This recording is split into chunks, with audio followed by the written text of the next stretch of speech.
किसान साथियों, अगर आप धान की खेती करते हैं तो हमेशा यही चाहते होंगे कि जितने ज़्यादा धान में कल्ले उतना ज़्यादा पैदावार। अब ऐसा क्यों होता है कि जितने ज़्यादा कल्ले उतना ज़्यादा पैदावार? इसको आप कुछ इस तरह से भी समझ सकते हैं कि मान लीजिए आपने धान की रोपाई किया, उसमें बस 4-5 कल्ले ही आए, और अगर आपने धान की रोपाई किया उसमें 15-20 कल्ले आ गए, तो उत्पादन पे कितना असर पड़ेगा ये आप समझिए। मान लीजिए किसी पौधे में 2 कल्ले आते हैं, किसी पौधे में 4-5 कल्ले आते हैं, तो 2 पौधे आएंगे तो 2 बाली आएंगी, 2 बाली आएंगी तो उस हिसाब से 250-300 दाने प्रति बाली में आते ही आते हैं। तो ऐसे आप उत्पादन की तुलना करिए। मान लीजिए किसी पौधे में 5 कल्ले आए, किसी में 10 आए, तो उत्पादन तो यहाँ पे दुगना का अंतर हो जाएगा, क्योंकि जितने ज़्यादा कल्ले उतनी ज़्यादा बालियाँ, जितनी ज़्यादा बालियाँ उतने ज़्यादा दाने, जितने ज़्यादा दाने उतना ज़्यादा चावल, उतना ज़्यादा उत्पादन आपको मिलेगा। तो कल्ले बढ़ाने से मतलब उत्पादन बढ़ाने से कहीं ना कहीं होता ही है।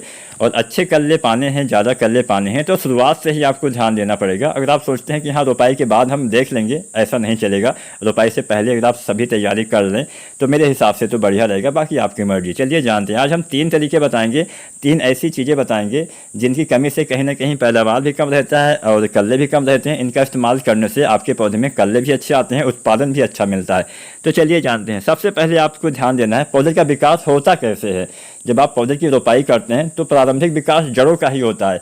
जब पौधे में जड़ों का विकास सही से होगा तभी तो आपके पौधे में सब कुछ अच्छे से हो पाएगा। यानी जब आपका पेट सही रहेगा तब आप जो कुछ खाएंगे वो आपके पेट में पचेगा, आपके शरीर में लगेगा। अगर जड़ों का विकास सही से नहीं होगा तो भले ही आप चाहे जितना खाद डाल लीजिए, आपके पौधे ले ही नहीं पाएंगे, लेने की क्षमता ही नहीं रहेगी। जड़ों का विकास हुआ ही नहीं है, जड़ें छोटी पतली हैं, ज़्यादा दूर तक फैली नहीं है।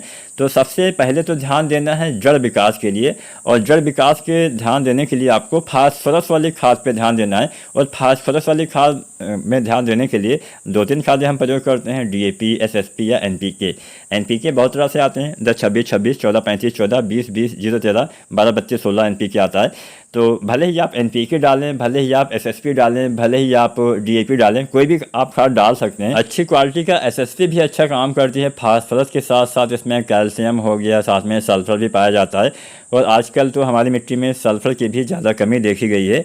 तो जो भी आपको अच्छा लगे वो आप डाल सकते हैं। तो कुल मिला के ये जो फास्फोरस वाली खाद आपको मैंने बोला डाल सकते हैं, ये आपको डालना पड़ेगा, और कब डालना है ये उससे भी ज़्यादा इम्पॉर्टेंट होता है। फास्फोरस वाली कोई भी खाद जो हम डालते हैं आपको रोपाई से पहले ही डाल देना है। अगर आप चाहते हैं कि फास्फोरस का अधिकतम लाभ आपके पौधे उठा पाएँ, रोपाई से पहले ही उसका इस्तेमाल करेंगे, क्योंकि फास्फोरस एक स्थिर तत्व होता है। अगर आप बाद में ऊपर से डालेंगे तो ऊपर ही रह जाएगा, बहुत नीचे जा ही नहीं पाएगा, जिससे आपके पौधे को उसका 100% लाभ नहीं मिल पाएगा, अधिकतम लाभ पौधे नहीं ले पाएंगे। तो ज़्यादा लाभ उसका लेना है तो रोपाई से पहले या अंतिम जुताई के आसपास आप DAP या NPK या SSP का इस्तेमाल कर दीजिए। पहला तो फास्फोरस पे ध्यान दीजिए, दूसरा नाइट्रोजन पे भी ध्यान दीजिए। अगर आप SSP डालते हैं तो रोपाई के समय ही आपको यूरिया डालना चाहिए, क्योंकि बिना नाइट्रोजन की पूर्ति के भी हमारे पौधे का वानस्पतिक विकास सही से नहीं होगा। जब पौधे में वानस्पतिक विकास सही से नहीं होगा, कल्ले कहाँ से अच्छे आएंगे।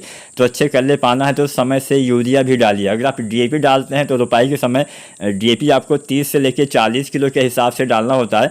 साथ में आपको यूरिया की बात की जाए, अगर आप SSP डालते हैं तो लगभग 90 से 110 किलो SSP डालना होता है, और NPK भी ऐसे ही 50-55 किलो के आसपास आपको इस्तेमाल करना होता है।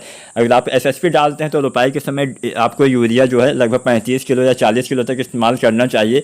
अगर आप DAP या NPK डालते हैं तो यूरिया आप 1 सप्ताह के बाद भी डाल सकते हैं। तो यूरिया की मात्रा तब 18-20 किलो रहने वाली है, कम हो जाएगी।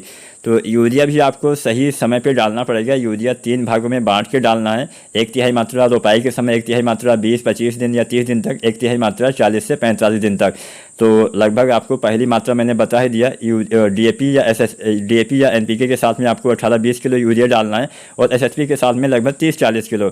इसके बाद में 25 दिन पे फिर से 30-40 किलो, और 40-45 दिन पे फिर से 30 से 40 किलो आप डालिए। अब बात करते हैं सागरिका। सागरिका अगर आप डालते हैं तो पौधे में जड़ों का विकास और अच्छे से होता है, कल्ले का फुटाव अच्छे से होता है। सागरिका में बहुत सारे माइक्रो न्यूट्रिएंट्स पाए जाते हैं।